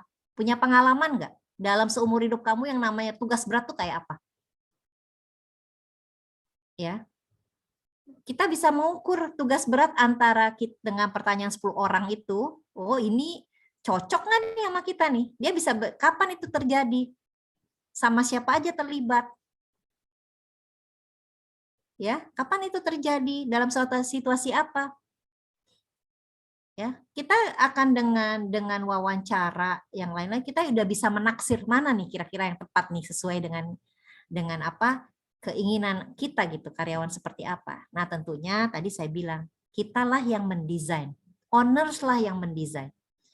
Jangan sekali-sekali desain daripada value diserahkan kepada pengelola sumber daya manusia. Ya, manajer-manajer SDM itu adalah membantu memfasilitasi untuk mencarikan deskripsi-deskripsi ya yang tepat, yang sesuai dengan owners. Ya, selama ini mohon maaf aja, hampir di perusahaan besar kecuali pemilik swasta ya, lain. Kalau maaf aja, semua orang menyerahkan kepada konsultan, menyerahkan kepada pengelola sumber daya manusia. Dia bukan pemilik. Ya, belum tentu apa yang sudah disampaikan sesuai gitu loh. Ya, di perusahaan itu punya deskripsi di belahan dunia ini kolaborasi. Tapi antara kerjasama, antara kompetensi perusahaan A dengan perusahaan sampai Z belum tentu deskripsinya sama terkait dengan kolaborasi. Kolaborasi yang apa? Yang menjadi keunikan, yang diinginkan di perusahaan ini seperti apa? Itu harus didesain sedemikian rupa. Kenapa? Karena pertanyaan-pertanyaan yang akan diberikan kepada calon daripada SDM kita itu akan keluar pertanyaan-pertanyaan yang merujuk kepada kompetensi yang sudah kita desain tadi. Gitu. Ya. Dan kemudian tentunya setiap level pasti dengan gaji yang berbeda. Nah, terus terkait dengan bagaimana untuk percobaan ya. Nah, percobaan ini kenapa memang perlu dipraktekkan ya, atau memang boleh di perusahaan itu lebih memiliki ketentuan-ketentuan percobaan supaya apa? Kita ini melihat perilaku seseorang tidak mudah. Ya, di awal kita naksir tapi kita nggak tahu gitu loh. Ini sebenarnya seperti apa? Ya, oleh karenanya tadi ketika kita mewawancara kemudian ada hasil psikotes mungkin sederhana kita bisa combine ya. Kalau untuk orang-orang yang sudah memang levelnya tinggi tentunya pakai referensi. Ya, tanya-tanya pakai referensi waktu di perusahaan ini gimana, sepak terjangnya kita lihat tanya-tanya, terus ada hal-hal yang memang dari wawancara nggak konsisten sama psikotes misalnya ya. Tapi yang paling ampuh menurut penelitian adalah wawancara. Ya, rujukan-rujukan dari psikotes itu membantu mengkonfirmasi apa yang hasil daripada psikotes. Bahkan banyak antara psikotes sama hasil wawancara itu berbeda. Oleh karenanya biasanya kita minta tolong lagi nih untuk orang lain yang satu lagi observer atau interviewer. Ya, jadi nggak mudah. Nah, karena memang nggak mudah, ya kayak kalau dulu tuh ngomongnya kayak jangan beli kucing dalam karung gitu kan. Ya, karena nggak mudah, salah satunya memang ada probation. Probation itu biasanya 3 bulan, 6 bulan, 1 tahun. Nah, itu boleh tergantung perusahaannya. Ya, tapi jangan 2 kali. Biasanya kalau 6 bulan, kayaknya masih bisa nih. Nah, itu kalau orang udah enggak, itu rasanya udah feeling enggak. Tapi kadang-kadang suka nggak enakan. Kadang coba lagi deh, kayaknya bisa nih. Karena kita males cari orang lagi, atau karena nggak apa-apa lah gajinya sih di bawah ini gitu. Ya, itu kadang-kadang yang membuat kita gajinya di bawah, terus males banget. Nah, nggak taunya apa istilahnya orangnya suka nunda kerjaan, marah sekali, 2 kali didiemin. Padahal kalau nunda itu ruginya kita bukan main. Misalnya, energi kita habis bukannya untuk meningkatin kompetensi, tapi untuk hal-hal yang menyamakan karakter, menyamakan tadi hal-hal nilai-nilai budaya tadi. Padahal nilai-nilai budaya itu di awal udah ada dari sononya. Ya, dari sononya tuh kita punya persamaan-persamaan yang punya nilai sama-sama. Dan nggak salah juga kita nggak punya nilai yang sama orang tersebut, bukan karena orang tersebut nggak menguasai kompetensi teknis misalnya, tapi memang beda. Ya, jadi kita nggak bisa paksain juga. Jadi untuk menghemat waktu, carilah orang-orang yang memang memiliki nilai yang sama dengan kita, gitu loh. Dan ditambah tadi waktunya untuk mengkonfirmasi dari apa? Itu tadi prohibition yang memang kita tawarkan supaya meyakinkan. Jangan sampai tadi kita perlu nggak bisa langsung kan, pengen lihat juga nih. Ya, malah kalau di perusahaan-perusahaan yang udah multinational, biasanya ada desain tersendiri untuk istilahnya pengen tahu orang ini kalau dikasih sesuatu yang lebih kompleks bisa berhasil atau enggak ya. Nah, biasanya kalau di perusahaan-perusahaan besar itu kalau orang-orang yang udah tinggi ya posisinya, biasanya mereka akan ada assignment test di awal. Ya, tidak saja mereka langsung kepada posisinya. Ya, mereka akan dipersyaratkan boleh nih ditawarin gaji tinggi tapi harus ada di divisi ini dulu ya gitu, di divisi ini dulu ya gitu, tapi gila-gilaan gajinya gitu, tapi emang harus ikut serangkaian prosedur dari perusahaan tersebut. Kita akan ngetes gitu loh, ya mereka tuh cocok atau enggak, karena next ke depannya apalagi perusahaan-perusahaan yang inovasinya tinggi, itu udah nggak mau capek banget, nggak mau capek gitu lah untuk urusan-urusan seperti itu. Tapi pada faktanya kita tuh capek dengan urusan yang begitu. Karena apa? Kita terlalu mengabaikan, mungkin gini ya, memudahkan ya, merasa itu nggak apa-apa gitu. Padahal apalagi sekarang gitu ya, udah nggak ada waktu gitu. Rasanya untuk istilahnya mentoleransi hal-hal yang seperti itu. Ini udah mau kemana cuy gitu kan? Udah inovasi gitu kan? Capek deh gitu kan. Jadi Gitu, pengennya yang udah istilahnya udah jadilah ya. Punya dasar Pak Esa, ya, kali nggak punya dasar. ya. Nah, punya dasar. Oke. Ya, jadi sih mungkin kita nggak terlalu karena kan kompetensi meningkat ya, tapi punya dasar nilai yang sama. Dan itu bisa didapat dari mana? Ya pakai psikotes ya untuk bantu dan wawancara. Yang tadi saya bilang kita akan menyampaikan, kamu pernah nggak dapat tanggung jawab yang besar? Menurut kamu yang paling besar seumur hidup kamu tuh tanggung jawab apa? Ya, nah gitu. Jadi banyak hal-hal dengan cara-cara yang istilahnya kita belajar juga terkait dengan wawancara seperti apa gitu ya. Nah, satu hal yang suka diabaikan adalah di kepala divisi yang tertinggi itu sebenarnya kalau udah perusahaan besar nih ya harus mengikuti wawancaranya juga. Ya. Harus ngikutin, harus tahu gitu loh. Karena itu yang penting, tapi kadang-kadang suka diabaikan gitu. Jadi si proses ownernya ya Mbak Zara iya, ya? Jadi proses ownernya. ya? Nah, Usernya iya. ya? Nah, kecuali kalau udah yang puluhan ribu ya, mungkin beda. Karena ownernya udah nggak yang nyentuh. Tapi siapa yang memang bertanggung jawab terhadap operasionalnya, dia harus tahu sekali gitu loh. Terkait orang-orang yang akan bekerja sama sama mereka gitu. Ya. Tadi kayaknya ada yang tunjuk tangan juga Pak Susianto, cuman mungkin satu lagi sebentar nih sudah ada di apa istilahnya di chatting ya, di Ibu Dwi Suryandari. Apakah ada tips nih Mbak Zara bagaimana caranya mendesain atau mengkonsep sebuah usaha agar matang di awal sehingga tidak goyah di tengah perjalanan Bu. Jadi mungkin ya seperti ini, kita nggak ada yang tahu nih, tiba-tiba ada Tante Corona dan Om Covid datang selama 2 tahun, kemudian harus pivot gitu, harus berubah bisnisnya 180 derajat mungkin. Nah ini seperti apa sih sesuai dengan pertanyaan Ibu Dwi ini, Mbak Zahra? Oke, nah Bu Dwi, nah kalau ini jagonya Pak Esa nih sama Pak Paul nih, ya. Nah,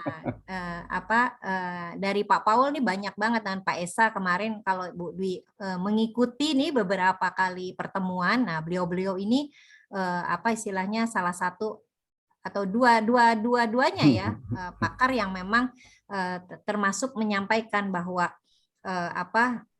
banyak bisnis ya yang memang hadir ya itu kadang-kadang kita kendalanya kita nggak tahu gitu ya. Nah dengan cepat tentunya ada orang yang memang langsung merubah atau eksplorasi atau tetap pada bisnis tersebut, tapi benar-benar harus membuat satu research gitu kan, apakah ini akan diteruskan atau tidak gitu.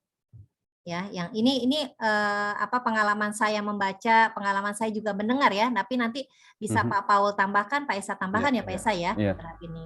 Nah, oleh karenanya tadi yang saya bilang gitu loh, terkait dengan coba sebentar saya ini ya, yang di sini ya. Nah, ini nih ya, tentunya kalau memang kita tadi tidak tahu ada hal apapun, itu memang sudah sesuatu yang memang dari pemilik alam ini memberikan satu tantangan kepada kita untuk men-switch ya tantangan itu, karena dimanapun pasti tantangan itu atau kendala itu pasti akan mampir gitu loh. Hanya saja gitu ya, yang dari saya baca ini ada 5 hal yang memang kita perlu perhatikan ketika kita ingin mengeksplorasi atau mengevaluasi atau membuka satu bisnis baru. Jadi terhadap konsep bisnisnya gitu kan, apakah tadi produk yang kita akan munculkan atau eksplorkan atau ada kita sesuatu yang memang ada hal yang baru gitu ya, sesuai nggak sih sama kebutuhan pasar? Jangan-jangan gitu ya kita sendiri yang berasumsi bahwa ini saya butuh kok ini gitu ya, produk-produk ini, terus terus kebutuhannya ini hanya untuk sesaat atau kebutuhan tiap hari, kebutuhan bulanan atau kebutuhan 1 tahunan gitu kan. Kita juga harus detail gitu loh. Karena itu berkorelasi dengan faktor keuangan. Ya. Kita boleh saja membuat bisnis yang istilahnya juga yang memang produk-produk yang buat menengah ke atas, tapi kita sendiri punya modal dari mana kan seperti itu ya. Jadi sangat kompleks kaitannya itu menurut saya harus benar-benar matang gitu loh, karena tidak bisa cuman kita paham bisnis yang kita pilih, tapi ini modalnya dari mana ya, seperti itu. Terus target konsumen juga itu perlu dipikirkan gitu ya, karena itu tadi dengan beragam usia, beragam generasi yang ada sekarang, ya beragam pendapatan, apalagi corona yang seperti ini gitu loh ya. Untuk produk-produk tertentu mungkin nggak kita tawarkan atau hadirkan kalau dengan situasi yang seperti ini. Produk-produk yang ada udah seperti apa gitu. Kita mau buat produk-produk yang lain untuk berkompetisi dengan harga misalnya kita lebih mahal, itu misalnya nggak mungkin misalnya ya. Jadi banyak hal yang memang kita mesti pikirkan sebelumnya, dan itu memang menurut saya perlu dipetain. Ya, perlu dipetain. Kalau kita cuma pikirin, rasanya itu nggak bakalan jadi-jadi. Tapi kita pastinya menurut saya kalau kita petakan dengan baik, kita ngambil celah yang mana sesuai dengan perhitungan keuangan, pada akhirnya kita nanti akan menemukan sesuatu yang betul-betul pada saat ini itu pas. Pada saat ini ya, mungkin besok-besok ada berubah, tapi pada saat ini dengan kekuatan yang ada, gitu, dan kemudian usaha kita terkait dengan kita terus berinovasi untuk tahu bahwa hal yang kita sampaikan ini punya sesuatu yang unik. Nah, itu terus-menerus istilahnya kita pikirin. Nah, ini sih memang kayaknya ngomong-ngomong gini, tapi saya menceritakan teman saya ya, istilahnya dia memulai buat usaha itu 6 bulan tiap hari mikirnya, dipetainnya kayak apa. Iya, jadi bukannya cuma sehari 2 hari, sebulan, bukan. Ya, tadi yang saya bilang Warren Buffett, dia itu punya usaha setiap hari mikir mau tidur besok. Apalagi ya yang saya belum hadirkan untuk pelanggan saya. Senyum udah, tempat duduk wangi udah, murah udah, gitu kan. Terus bunga perlu ada nggak di meja, ya, diganti nggak bunga sama lain, gitu kan. Terus itu misalnya sekitar fasilitas dekat di dekat tempat makan, ya, misalnya itu. Terus itu tadi si pelayannya yang istilahnya pelayannya yang meladeni gitu ya. Kebersihannya pelayannya juga harus diperhatikan. Terus salah satu contoh zaman dulu ya, saya sering kalau belanja itu kita diikutin sama orangnya kalau kita mau pegang-pegang baju dibenerin. Males banget kan ya. Nah, mungkin persepsinya mereka ini supaya rapi terus, udah habis dipegangin kita pegang cemberut lagi kan, misalnya seperti itu. Jadi setiap hari, setiap saat, ya itu tadi, kalau memang kita mau melakukan satu terkait dengan kepuasan konsumen, itu juga benar-benar di research. Ya, mungkin sesuatu hal yang sifatnya bisnis kecil, bisnis apa, tapi jangan dipikir itu bisnis kecil atau bisnis apapun. Semua upaya yang dilakukan perusahaan besar, kenapa enggak kita lakukan untuk perusahaan kecil? Gitu. Karena itu mulai dari semua dari situ gitu loh. Jangan berpikir ya, satu lagi kayak kenapa sih saya juga selalu heran ya, orang mau belanja, Bu ada 100-an nggak? Bu ada 500-an nggak? Enak ya maksudnya. Ya dong gitu loh. Kenapa nggak nyiapin sih gitu loh. Yang lebih ekstrim lagi kalau di Indomaret, sorry saya nyebut nih, mohon maaf. Kembaliannya nggak ada, saya kasih permen ya. Loh, saya bayar pakai uang, kembalinya permen. Gitu ya Mas Zara ya. Iya betul. Terus banyak juga nih, salah satu contoh juga menu gitu loh. Ada menunya banyak, pas di ini nggak ada, ini nggak ada.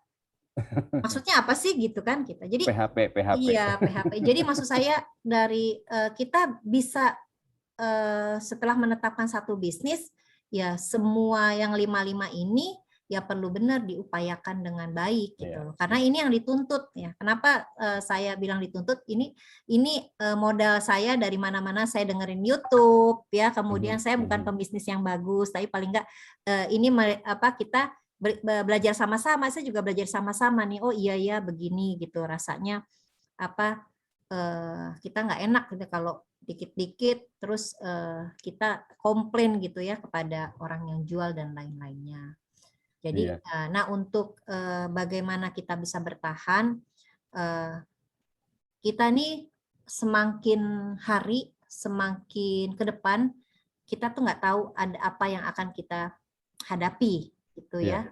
Jadi memang tidak ada lain, Bapak Ibu, banyak belajar, banyak membaca, banyak mendengar. Sekarang banyak kita dari YouTube kegagalan dari perusahaan-perusahaan lainnya. Itu salah satu yang terus-menerus yang menurut saya dengan kehadiran teknologi bisa dijadikan Bapak Ibu sebagai belajar.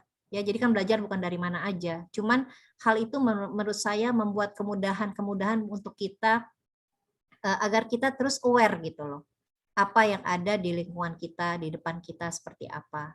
Ya, semua kita sama, tidak ada yang satupun enak, ya, tidak ada pun satupun yang istilahnya lebih mudah, semua kita sama. Hanya saja ada orang yang sudah bisa menaklukkan sesuatu ketakutannya, menaklukkan sesuatu yang menghambatnya seperti itu. Tapi percayalah kita tuh sama. Ya, hanya saja kita mau belajar, kita belajar terus kita dengan apa yang kita belajar kita yakin tadi kita sama nggak sih sama yang kemarin, apa tambahnya kita di hari-hari itu membuat saya juga pas corona, alhamdulillah sih kalau saya merasa bahwa bukan masalah materi ya, tapi masalah hal yang saya merasa kompetensi, hal-hal yang menurut saya merasa alhamdulillah makin berkualitas. Ya, karena apa? Yaitu tadi karena belajar. Iya, banyak baik. hal-hal sebenarnya yang kita bisa ambil dari lingkungan kita. Gitu. Betul sekali. Gitu Iya. ya Pak Esa ya, kita kan selalu Baik. gitu ya, belajar terus menerus Pasti, gitu loh. pasti. Jadi dan yang tadi saya bilang ya di sini ya di awal ya. Nah, saya selalu mencoba untuk mengubah kesulitan menjadi kesempatan. Ya, Betul jadi sekali. kesulitan semua sama-sama kita mengalami hal sulit, tapi kalau kita mau menjadikan dan berpikir mindset kita bahwa ya harus dihadapin mau gimana lagi gitu loh. Ya. Dan kita lama-lama kalau sudah mencoba memetakan, suatu saat pasti kita ketemu namanya aha moment. Aha moment itu sesuatu yang kita nggak berpikir sebelumnya bahwa itu tuh ini sih sebenarnya yang saya dapat gitu ya, yang saya pengen gitu loh. Tapi kita memang harus berjalan dulu gitu loh, harus berjalan menjelajah dunia, ya. Nggak mungkin kita ada di sini terus kita dapat gitu loh sesuatu. Ya, jadi saya yakin semua pasti dikasih kesempatan, cuman kita berjuangnya ini ya harus terus menerus gitu loh. Oke. Ya Pak Esa ya. Baik. Siap. Oke, semoga Bu Trias dan Bu Dwi puas dengan jawabannya Mbak Zahra, karena memang kita istilahnya tidak mempekerjakan atau kita tidak berpartner dengan mesin ya Mbak Zahra, kita berpartner dengan manusia. Jadi benar-benar kita harus ada artnya gitu, ada seninya juga mengelola manusia. Oke, satu pertanyaan lagi dari Pak Sutisna, Mbak Zahra, sebelum akhirnya kita mengakhiri webinar ini. Nah, dari Pak Sutisna ini ingin bertanya. Ini Pak Sutisna ini alumni dari MMUBJ, Mbak Zahra. Pelaku dan pegiat UMKM, masih pemula katanya. Aduh, Mbak. Nah, problem besarnya dalam UMKM adalah bidang SDM memang katanya Pak Sutisna ini adalah ya itu kadang-kadang keluar masuknya itu sering tinggi sekali, turnover-nya ya yang tinggi.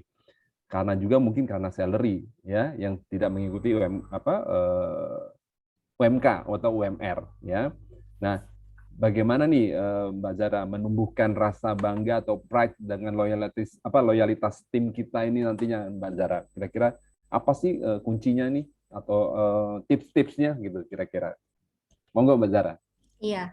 Terima kasih Pak Sutisna. Beliau adalah salah satu ya alumni yang menurut saya hebat ya, karena beliau ini banyak sekali ide-idenya gitu loh, sehingga beliau salah satu orang yang banyak memberikan manfaat buat masyarakat sekitarnya. Saya tahu sepak terjangnya beliau. Mantap. Gitu.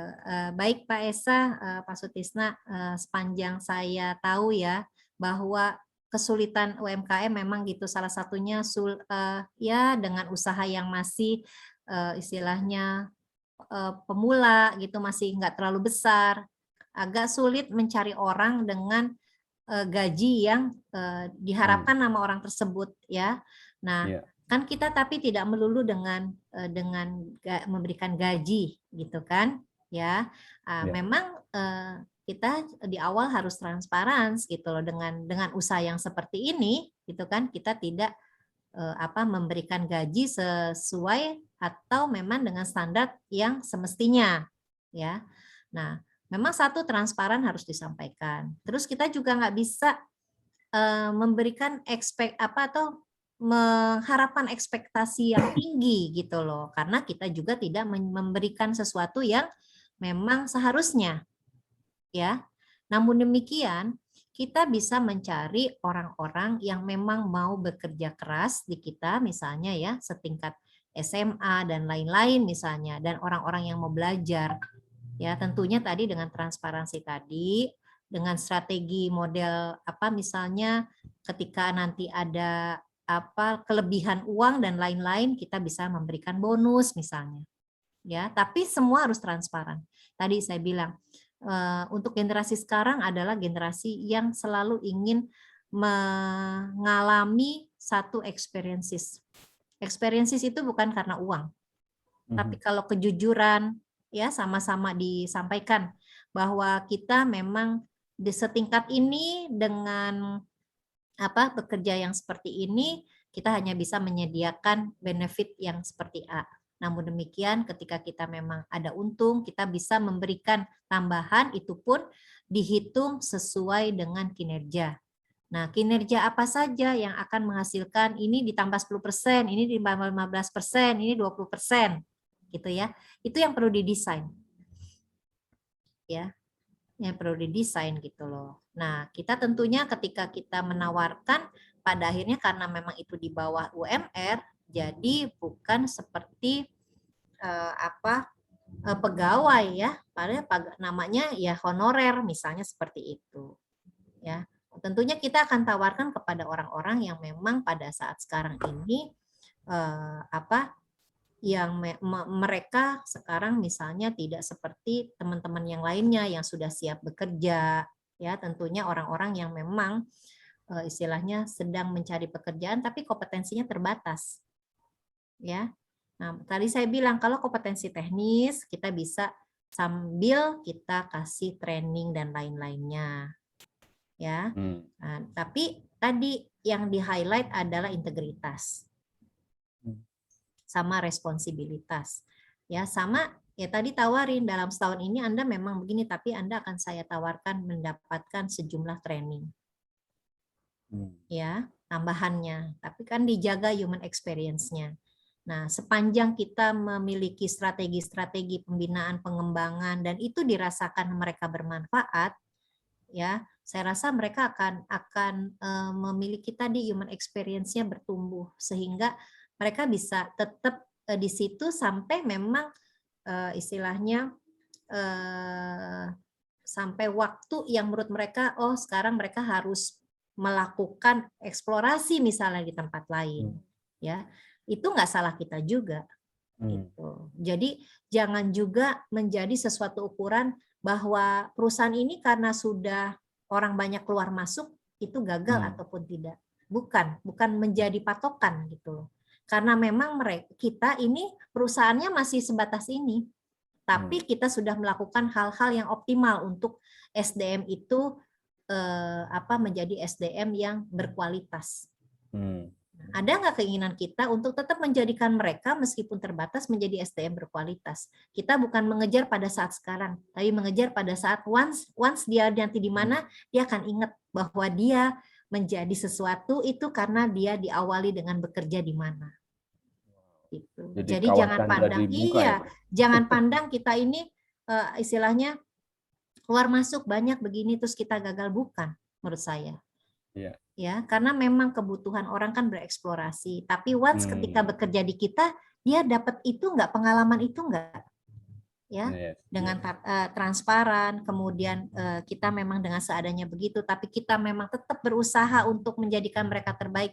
Rasa saya kita sudah cukup memberikan experience kepada mereka, dan mereka once mereka harus pergi meninggalkan kita itu bukannya karena mereka nggak sayang sama kita, ya kan? Di saat-saat itu juga mereka butuh untuk eksplor. Dan kita juga ditantang, kapan nih kita mulai di perusahaan kita juga bisa eksplorasi sehingga orang nggak pindah kan gitu. Ya, once kalau kita eksplorasinya besar, nggak mungkin orang juga pindah. Tapi bukan salah kita juga sih, gitu loh Pak Esa. Karena memang kita kan perlu waktu dan sebagainya. Tapi nggak perlu. Tapi bagaimana kita ditantang untuk memberikan yang terbaik dan optimal bagi SDM yang ada di kita, itu aja sih. Pastinya. Itu Pak Esa. Pastinya. Oke. Ya, ini dalam sekali dan komplit sekali nih insight-insight-nya yang diberikan dari Mbak Zahra. Ya, dari mulai kita yang mempunyai usaha adalah kita sendiri yang mendesain ya Mbak Zahra, yang mendesain usaha kita, termasuk yang mendesain SDM yang akan kita kelola dan kita menjadi partnership. Nah, salah satunya adalah SDM yang mempunyai dasarnya dulu nih. Dasarnya bisa nggak mereka punya integritas, mempunyai responsibility seperti itu, terus kemudian juga mempunyai customer centric nih kalau kita istilahnya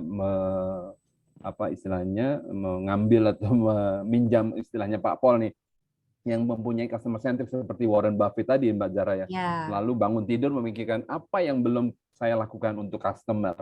seperti itu. Jadi udah benar-benar hidupnya ini untuk customer seperti itu. Dan yang satu lagi insight yang saya dapatkan dari Mbak Zara ini, biasanya kalau saya orang marketing biasanya customer experience, ternyata ada juga human experience ya Mbak Zara. Ada. Dan jadi human atau SDM yang kita kelola ini harus mempunyai experience juga di perusahaan kita. Betul. Dan yang memang yang istilahnya perusahaan kita masih berbatas istilahnya sebatas ini.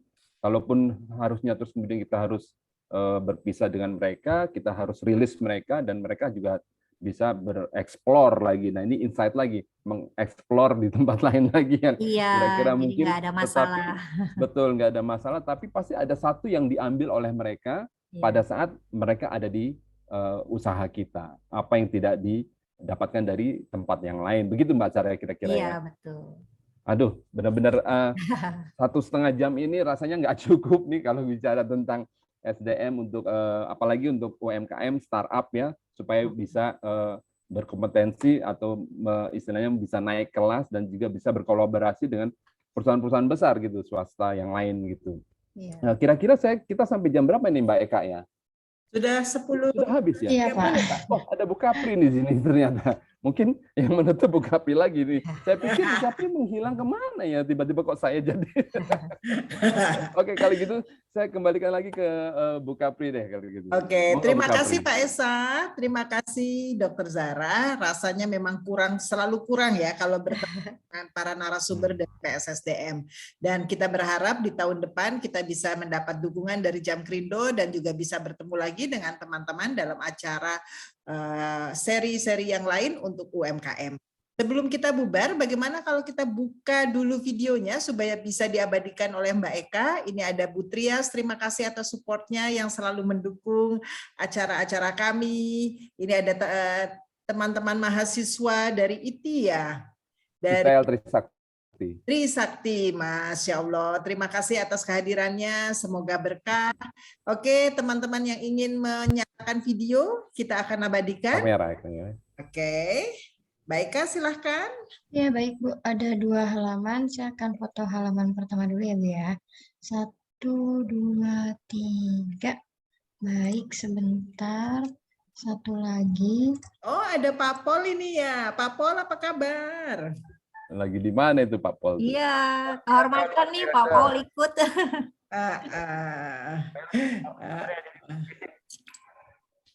Ya, sudah Bu Kapri. Oke, terima kasih teman-teman sekali lagi. Dr. Zara, terima kasih banyak sharingnya, sangat bermanfaat bagi kita semua. Pak Esa, terima kasih banyak sudah membantu PSSDM agar terselenggara kegiatan ini lebih maksimal. Dan teman-teman sekali lagi terima kasih. Kita bertemu lagi di acara PSSDM selanjutnya.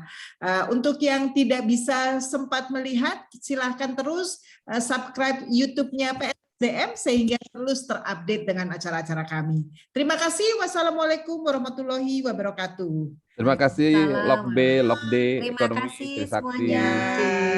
Terima kasih. Terima kasih Bu Trias.